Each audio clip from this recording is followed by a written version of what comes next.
You are nothing more than an unwanted burden, Seraphine. Since your dead mate left no coin, you shall pay with your own flesh."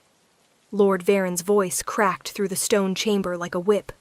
The parchment was shoved across the table with contempt, not toward a noblewoman, not toward a widow in mourning, but toward something to be valued, measured, and traded.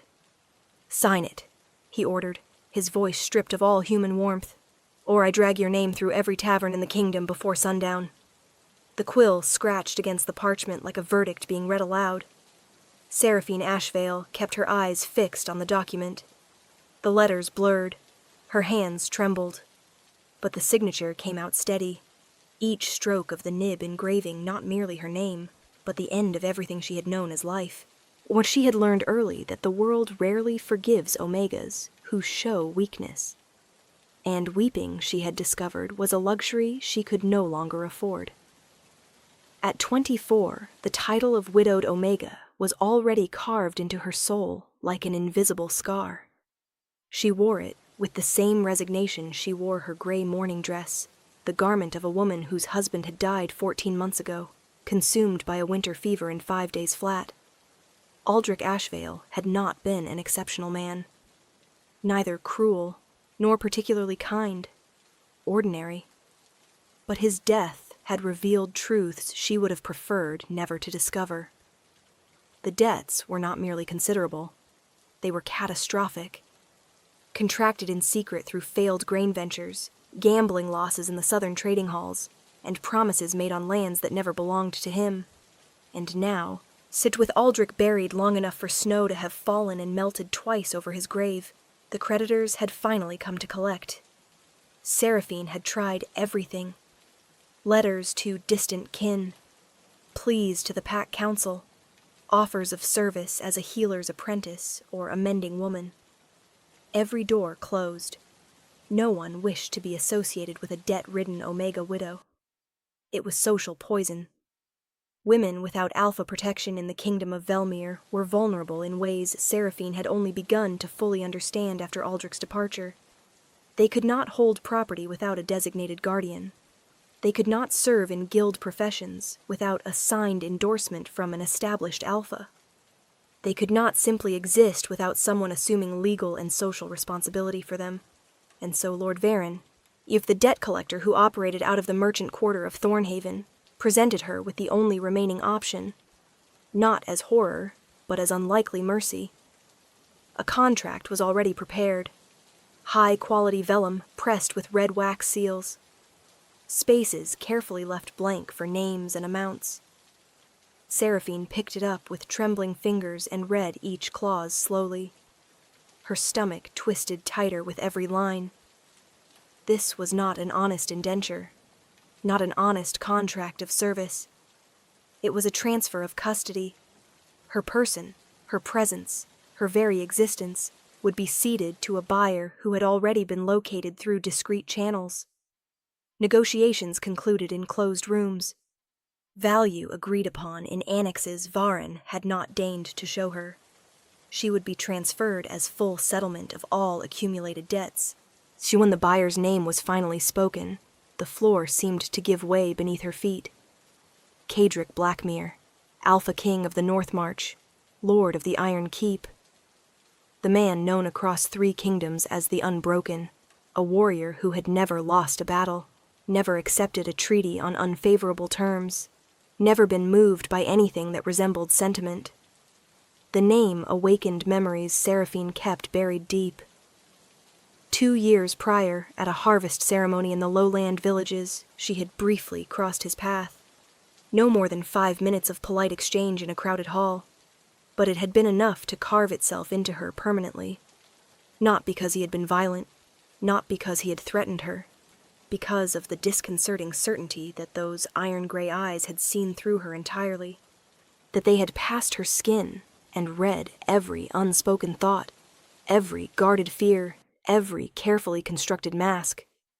She signed, not because she wanted to, but because there was no choice that did not end in deeper ruin. Chapter 2. The Iron Keep. The carriage that transported her northward, traveled leagues of muddy roads shrouded in autumn mist. The coachman spoke no words. Silence was broken only by the creak of wheels over uneven stone and the steady rhythm of hooves. The iron keep emerged like something risen from the earth rather than built upon it. Massive, ancient. Towers of black granite reaching into a sky the color of iron ore. High, narrow windows watched like hollow eyes. Everything about the architecture seemed designed to remind a visitor of their own smallness. Seraphine climbed down from the carriage, legs numb with cold and dread. The main gate opened before she reached it, flanked by guards whose faces revealed nothing. She was led through hallways lined in dark stone, tapestries in shades of midnight blue and charcoal, iron sconces burning low, the smell of beeswax and old wood, and something she could only describe as crystallized solitude. She was brought to the great hall, and it was there she saw him. Cadric Blackmere stood with his back to her, studying a mounted map that covered an entire wall of the chamber. Tall, dressed entirely in shades of black and deep gray, wool and leather, no ornamentation beyond the iron wolf sigil pinned at his shoulder. His silhouette was carved with the particular stillness of a man who never needed to announce himself. When he turned, Seraphine gathered every particle of her composure not to step back. He had not softened with time. His features were angular, carved by years of wind and battle. A jaw that could have been fashioned by a blacksmith. A scar that ran from the edge of his left eyebrow into his hairline. And those eyes, iron gray, calm, absolutely penetrating. He studied her without pretense, without cruelty, without satisfaction. Only assessment. The silence stretched until it pressed against the walls. "You are aware of the terms of the agreement," he said. Not a question. Seraphine raised her chin. "I am perfectly aware, my Lord King." Something nearly imperceptible crossed his expression, the faintest lift of one dark brow. "Very well. You will have adequate quarters, sufficient food, and considerable freedom within the limits of this keep. I do not require subservience. Only respectful coexistence between two people occupying the same space by contractual necessity. Coexistence." The word sounded strangely intimate from a man who seemed built of cold iron. "Dinner is at the 7th bell. Dress appropriately." He turned back to his maps. The audience was over. Seraphine's quarters were in the east wing, a room larger than she expected. Rosewood furnishings, tapestries in forest green, a 4-poster bed draped with quilts embroidered by hands that had long since stilled. A window overlooking the keep's courtyard, bare-branched trees standing in geometric rows like sentinels. A hearth already lit, crackling with orange warmth. Unexpected luxury for someone who had arrived as property. How she pressed her forehead to the cold glass and looked out at a world suspended in perpetual autumn. Orderly, impeccable, and utterly devoid of warmth. As if the entire keep were in permanent mourning. Chapter 3. Patterns and Storms. The first weeks were marked by dense silence. Formal dinners in a hall far too vast for 2 people, seated at opposite ends of a stone table that could seat 30. Food served by silent retainers who appeared and vanished like ghosts. Cadric ate with mechanical precision, rarely lifting his eyes from the meal. When he did, he found Seraphine already watching, and the eye contact lasted only long enough to acknowledge mutual presence. No real conversation, only cold courtesy. "Is the broth adequate?" "Perfectly so. My thanks." The silence returned like a familiar visitor. During the afternoons, while Cadric occupied himself with military correspondence and the management of his northern territories, Seraphine explored the keep. She discovered a library holding rare manuscripts and volumes she had only heard of by name. A long-abandoned herb garden behind the armory, overtaken by weeds but still sheltering survivors, hardy thyme, silvery sage, mint gone half wild. A solar room with high windows and a harp covered in cloth. untouched for some indeterminate span of years. Everything in the keep functioned with impersonal precision, a well-oiled machine that required no human warmth to run. She began to notice his patterns in the second week. Kedrick woke before first light, trained in the courtyard for exactly 1 hour. She could hear it from her window, the controlled rhythm of sword work in the pre-dawn silence. A solitary breakfast. Mornings devoted to governance and correspondence. A brief midday meal alone. Afternoons of territory inspections or reading in his private study. The 7th bell dinner.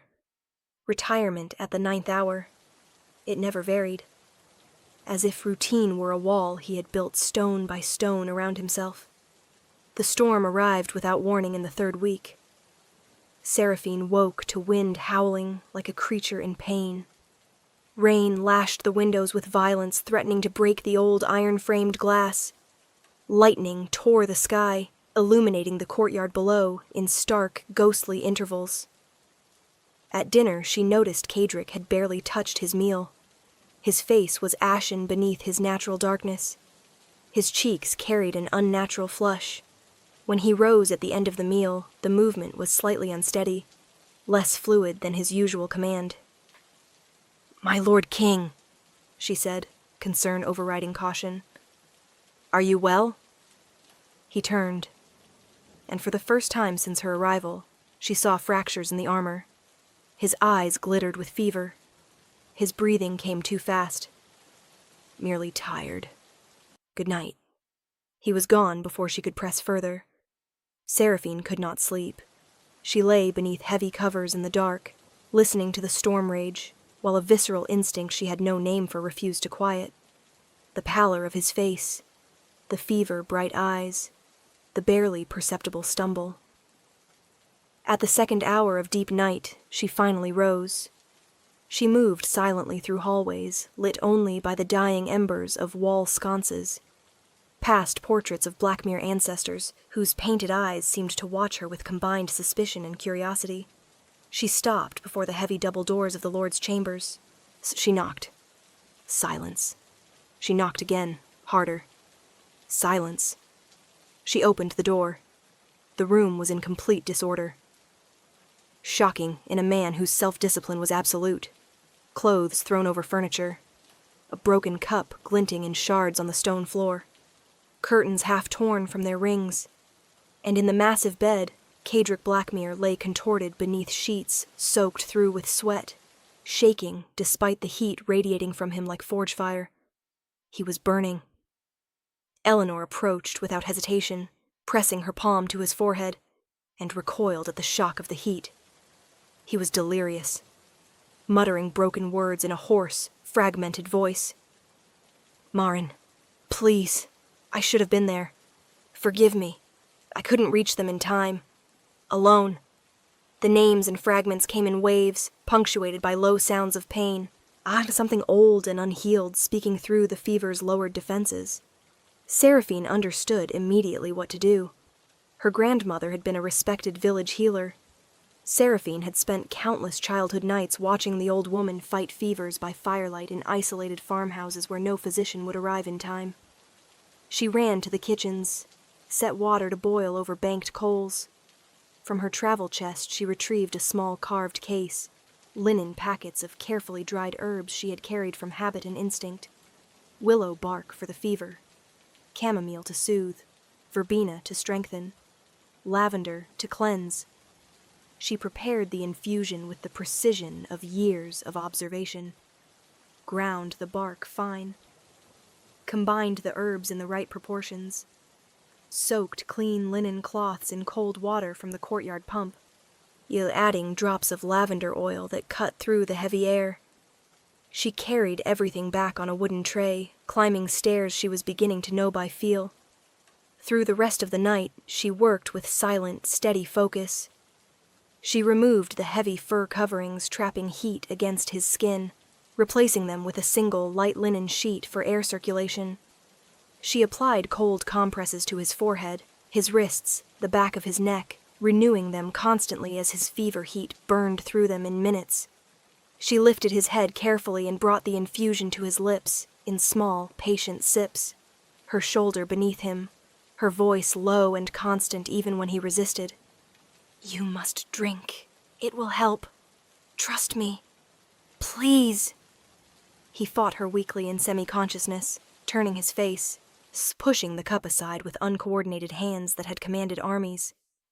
But she persisted with gentle firmness, one hand supporting him, the other holding the cup, her voice steady as an anchor in a storm. She watched the pulse at his wrist throughout, monitored his breathing, renewed compresses, offered liquid whenever he surfaced from the depths of delirium. In the deepest hours, he spoke of Marn again. A promise broken. A night he had not been present when the fire took the western village. A childhood companion he had lost. A loneliness he had chosen deliberately, wall by wall, because connection brought a grief he could not survive again.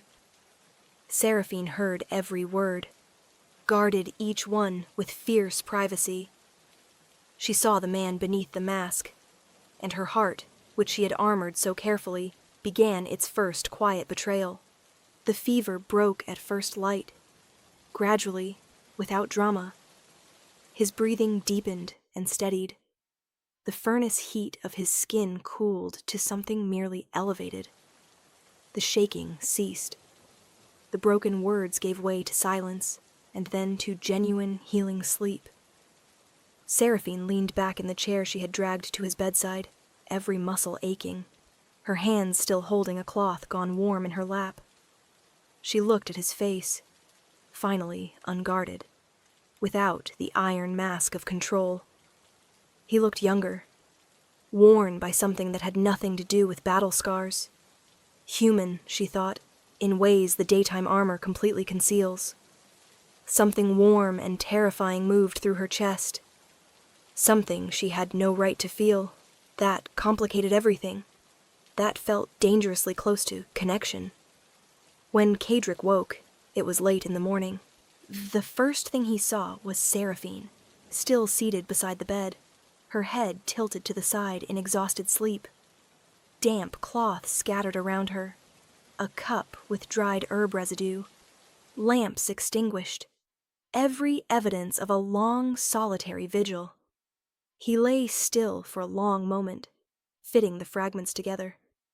The fever, the delirium, and her, always returning through the darkness, like a thread pulled taut, keeping him anchored. He moved carefully to avoid waking her.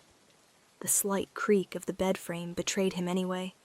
Her eyes opened, disoriented, then finding him, then flooding with relief. "You are better," she said simply, her voice roughened with fatigue. "Thanks to you." The words emerged before he could consider them. Something shifted in her expression, as if she genuinely had not anticipated gratitude. "I did only what was necessary. You did far beyond what was necessary." A pause. "I heard myself speaking. During the fever." His voice was careful. "I do not know what I said."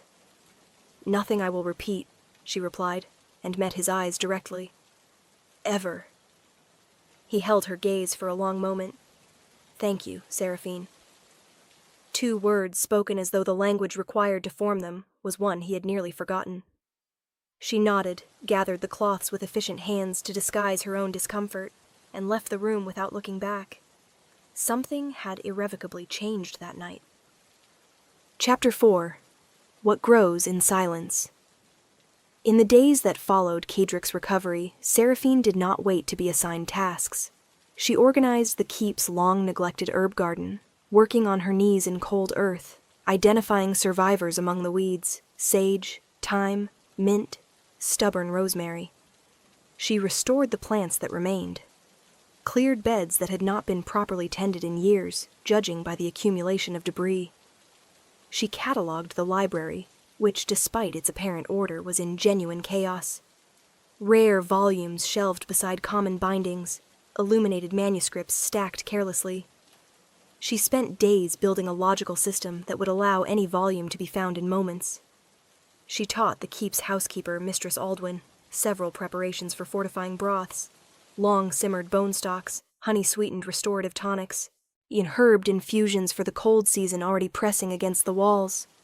Kedrick watched it all with a fascination he struggled to conceal. The woman who had arrived as the result of a cold transaction was transforming the keep, not through costly renovation or dramatic change, through the quiet warmth of presence, as if her simple existence there dissipated something, some accumulated darkness that he had cultivated so carefully, he had ceased to notice it had become its own kind of prison. They began to speak during dinners, brief dialogues at first, the weather, the books each was reading, events on the territory. But gradually, as weeks turned, the conversations expanded. Dinners that had once lasted 20 tense minutes stretched toward 2 hours as they moved through shared ground. History, strategy, the management of territory, the nature of pack bonds, the old philosophies preserved in the volumes they both read. Kedrick discovered that Seraphine was not merely a resilient survivor who had endured adversity with quiet dignity. She was a perceptive analyst whose insights frequently challenged him to reconsider positions he'd held for years. She spoke with fire about medicinal botany, precise as a scholar, reverent as someone who understood that knowledge was power, and that power had been deliberately withheld from people like her. She offered interpretations of texts he thought he knew thoroughly. When she became animated, her whole being transformed. Her voice quickened, her hands moved. The guarded gray of her eyes warmed into something alive. Seraphine discovered, in turn, that beneath Kedrick's iron exterior was a man possessed of dry, perceptive humor he deployed so rarely it arrived like unexpected sun in winter. A genuine intellectual range that spanned military philosophy, agricultural reform, and languages from 3 neighboring kingdoms. A capacity for stillness that was not coldness, but rather a man who had simply forgotten that silence could be shared rather than endured alone. Something was becoming between them, something neither had language for yet, but which was becoming increasingly impossible to deny. One evening, several weeks after the fever, Seraphine was in the library, reading a manuscript on medicinal plants of the highland regions, when Kedrick entered. She no longer startled at his presence. His proximity had become familiar, even comforting in ways she tried not to examine too closely. He moved to the shelves, fingers trailing over the leather spines without settling on any specific volume. She could read the tension in his shoulders through weeks of careful observation. "May I ask you something?" His voice was more cautious than usual. Seraphine set the manuscript down, giving him her full attention. "You may." "Why did you not run? Even knowing who I was? Even fearing me as you did?" She didn't try to deny the fear. That would be dishonest. Because the alternative was worse. A pause. "And because I realized, after our first meeting, that you did not see me as a prize. You saw me as a problem to be solved, which is still impersonal. But it is not cruelty, and I have learned to distinguish between the two." He turned to face her completely. The candlelight softened the harsh angles of his face in ways daylight rarely did. "I had no intention of making you feel imprisoned here. I know." She rose, crossing the space between his side of the room and hers by several careful steps. "You have treated me with more dignity than men who once called themselves my protectors." The silence that followed held a different weight than all previous silences. Kedrick took a step toward her, then another. When he was close enough for her to feel the warmth radiating from him, the particular heat of an alpha's presence, the thing her omega nature read even when her mind tried to ignore it. He lifted his hand slowly, deliberately giving her time to move away. She did not move. His fingers touched the side of her face, one careful, questioning touch, his thumb tracing the curve of her cheekbone with a gentleness that contradicted everything he appeared to be. "You brought warmth to a place that had been dead for a long time." His voice had gone rough, something stripped in it. Seraphine lifted her own hand, hesitantly, pressing it flat against his chest. His heart beat under her palm, strong, fast, alive, in a way she had not expected. "And you gave me reason to believe I am not ruined beyond saving." He tilted his face toward hers. The whole world seemed to contract into the tiny space between their lips. Then he pulled back, sharply, as if waking from something. His hand dropped. The mask returned, drawn across his features with practiced speed. "Forgive me. That was improper." He left the library before she could form a single word. Seraphine stood alone, one hand still pressed to her own chest, her breath coming too fast. Something inside her had cracked open in that near miss, some sealed door she had believed permanently shut. Something dangerous had been let through. Chapter 5. The Letter. The days that followed were marked by renewed distance. Kedrick returned to silence, locked himself in his patterns. When their gazes crossed at meals, he looked away immediately. The armor was back, every rivet in place. Seraphine understood. He was fighting the same pull she felt, and winning through sheer, exhausting discipline. It could not last. The letter arrived on a frost-heavy morning in late autumn. She saw it delivered, heavy wax seal, the embossed signet of Lord Varen's commercial house. The color drained from her face before she even fully registered it. Kedrick read it at the morning meal, and she watched his expression harden by degrees as he moved through the lines. When he finished, he set the parchment down with the controlled restraint of a man expending considerable effort not to destroy it. "Has something occurred?" Her voice came steadier than she felt. "Nothing that requires your concern." His jaw said otherwise. That night, unable to sleep, she descended the stairs silently toward the ground-floor study where she knew he would be awake. The door was slightly ajar. She stopped when she heard voices, Kedrick's and another. Varen's oily, self-congratulating tone. She pressed herself against the wall. "The terms of the contract have been fulfilled, my Lord King. The debts are settled.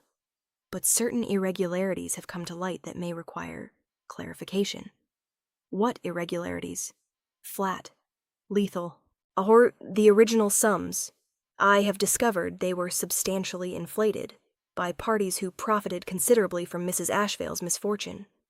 She was essentially sold under false accounts. A considerable scandal, should this reach the right ears.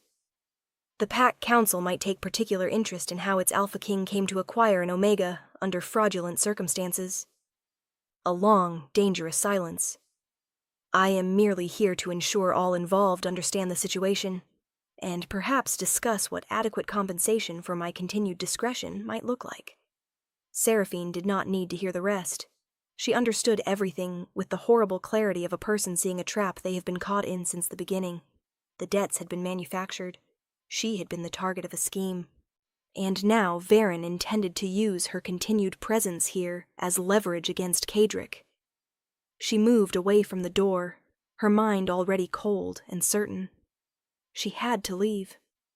If she stayed, she was a weapon pointed at the one person who had treated her with genuine human dignity since Aldrich's death.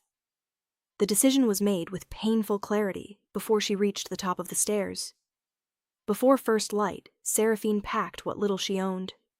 She left a brief letter on the reading table in the library, the place that had become, without her realizing it, the closest thing she had to a home within these walls. She crossed the silent hall, slipped through the side door leading to the courtyard, and walked into the pre-dawn dark. The autumn mist swallowed the keep behind her. Perfect for disappearing. Chapter 6. The hunt Kedrick found the letter when the morning bell rang, and she did not appear for the meal. He read it twice. "My Lord King, I thank you for the dignity with which you received me, but my presence here has become an instrument of harm you do not deserve.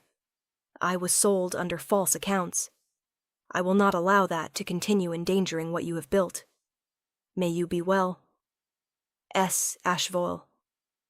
The paper shook in his grip. She had left to protect him, had walked into an autumn morning with no coin, no destination, no pack behind her, to preserve the reputation of the man who had bought her like livestock, and somehow managed not to be the monster she had feared. Kedrick had the horse saddled before his captain could finish asking what orders he intended to give. He rode out through the keep gates as the sun began burning through the mist. He found her on the road half a league north, on foot, her thin traveling shawl inadequate against the cold, picking her way through mud-sucking ruts with the determined posture of someone who has decided that pain is simply the cost of the right decision. He dismounted before the horse had fully halted. "What do you think you are doing?" She turned. The shock of his appearance moved across her face, then was replaced by something firm and sad. "The right thing. Removing myself before I cause further harm to your name and your standing." "Harm." He crossed the distance between them with long strides, his voice charged with more raw emotion than he had displayed in years, perhaps in a decade. "You brought life back to a place that had been dead for longer than I had admitted. You brought warmth I had stopped believing was possible. And you believe that is causing harm? You heard what Varin said. I heard everything." He stopped directly in front of her, close enough that she had to tilt her face upward to hold his gaze, including that the debts were fabricated, that you were never a legitimate commodity. You were targeted. The documentation proving the fraud is already in my hands. Varin will face the Pack Council before the week is out. Then you do not need me here to complicate. I need you here. The words came out before he could consider them. Too plain, too unguarded, too true. He breathed, gathering himself, and when he continued, his voice was lower, but no less certain. "Do you want to know why I agreed to the contract in the first place? The truth, not the practical story I told myself." She didn't answer, but she didn't look away. 2 years ago, at the harvest ceremony in Fenwick Village, I spoke to you for 5 minutes. And in those 5 minutes I saw something in your eyes I recognized entirely. A loneliness that mirrored my own. Someone imprisoned in a life they had not chosen, in a role that fit them like a cage. And I thought if I could offer something, even imperfectly, that was better than what she was facing. He stopped, then started again. But you were not content to be a comfortable captive. You transformed the keep. You reminded me that there was still a man beneath this armor, that there was still something left in me capable of feeling something beyond numbness. He paused. You deserve to hear that said plainly, without qualification, without the cowardice of almost kisses abandoned. Tears moved freely down her face now. All the dignity she had maintained for months, the composure built on ruins, came undone. I cannot stay, knowing I am a burden. You are not a burden. His hands came up, cupping her face with the same careful deliberateness as that night in the library, giving her every opportunity to move away. She didn't. You are the first person in 10 years who has made me want to remain in a room. To keep talking, when every habit in me says silence is easier. To wake before first light and look forward to the 7th bell. His thumbs moved across her cheekbones, brushing tears away. You are not a burden, Seraphine. You are a reason. He paused. In something crossed his face that she recognized now as its own brand of courage. Then he knelt. The Alpha King of the North March, on one knee in autumn mud, looking up at her. The fraud will be exposed. Your name will be restored publicly. The Pack Council will see to it. You are free, truly free, to go wherever you wish, to build whatever life you choose, and I will ensure you have the resources to do so. His voice was raw. But I am asking you, not by contract, not by obligation, not by anything other than what I have been too armored to say clearly, to choose to stay. As my true mate, my equal. Not because of debt or documentation, because you choose it. Seraphine stood in the cold autumn morning, tears streaming, all looking at a man she had feared and found human, and watched crack open in a fever-dark room and known, even then, that she was in a great deal of trouble. Yes, she said. One word, but it contained everything.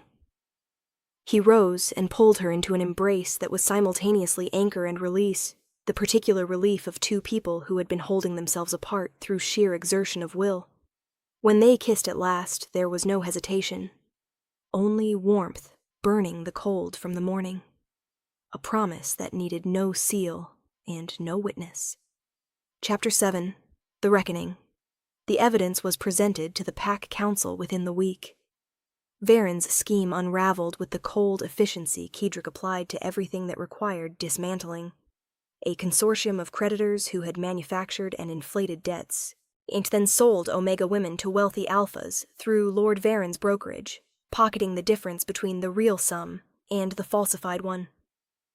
Seraphine had not been the first, but she was the last. Varen was stripped of his merchant's charter and remanded to pack law. His associates exposed. The scandal rolled through the lowland territories in waves, but this time Seraphine stood at the center of it, not as a victim, but as the woman who had helped bring the evidence to light, who gave testimony before the council with the same steadiness with which she had once steadied a quill above a document she never should have been asked to sign. Other Omegas came forward, one by one, then in clusters. Stories that had been locked in silence and shame found air. The council's response was slow, imperfect, yet contested at every level by those with reasons to protect the old arrangement. Kedrick fought for every resolution with the same relentlessness he brought to everything. Seraphine fought beside him. They were formally and publicly mated at the winter solstice in the great hall of the Iron Keep, before the Pack Council and the assembled people of the North March. She wore a deep green wool dress embroidered with the herbs she had cultivated in the restored garden. Thyme and rosemary and winter sage worked in silver thread along the hem. Simple, entirely her own. He wore his formal wolf sigil mantle, but left the iron mask of ceremony behind. When they spoke the true bonding words to each other, every syllable carried the weight of conscious choice, witnessed, repeated, freely made. The Iron Keep changed. Not in its bones. The ancient granite would stand for centuries more, as it had for centuries before. But in its breath. Windows opened that had been sealed. The solar room's harp was uncovered, tuned, played again on winter evenings. The herb garden behind the armory flourished through careful tending until its scent reached the practice yard when the wind was right. Meals in the great hall grew loud, with conversation, with the voices of territorial stewards and healers and council members who now found the keep a place where their presence was actively sought rather than merely tolerated. On a winter night, in the chamber where Seraphine had once sat alone, applying cold compresses to a feverish king's forehead, she lay in the warmth of his arms while snow fell soft and silent against the windows. "Do you know what I thought when I first saw you?" he said into her hair. His voice was different in the dark than in the daylight, less armored, less managed. "At Fenwick?" "Yes. Tell me." "That you carried something that most people spend their entire lives trying to find and don't." A pause. A certainty of what mattered. Even when everything was being taken from you, I could see it. The thing you were protecting. I did not know what it was then. Seraphine lifted her head to look at him. "And now?" He met her eyes in the firelight. "You were protecting yourself. Not the version of you that circumstances were trying to reduce you to. The actual you. And you never let go of her, through any of it." She pressed her face back against his chest. "You were doing the same," she said quietly. "Protecting something. Behind all those walls. What was I protecting? The capacity to be known." A pause. "You just needed someone willing to stay long enough to find the door." His arms tightened around her. Outside snow continued to fall over the North March, blanketing the roads, the courtyard, the herb garden dormant beneath the frost. Inside the Iron Keep, two people who had arrived at each other through coercion and contract and coincidence lay in warmth they had built together. deliberately, day by day. Love, it turned out, needed no document. Only choice.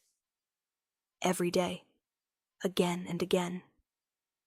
Seraphine Blackmere, once sold as a debt, once a ghost haunting her own life, would not be remembered as a victim. She would be remembered as the woman who walked into the Iron Keep in fear and chose, against every instinct shaped by a world designed to diminish her, is to stay, and in staying, changed everything. She was sold to settle a debt. She was given to the man she feared most. She healed him in the dark, and he chose her in the light.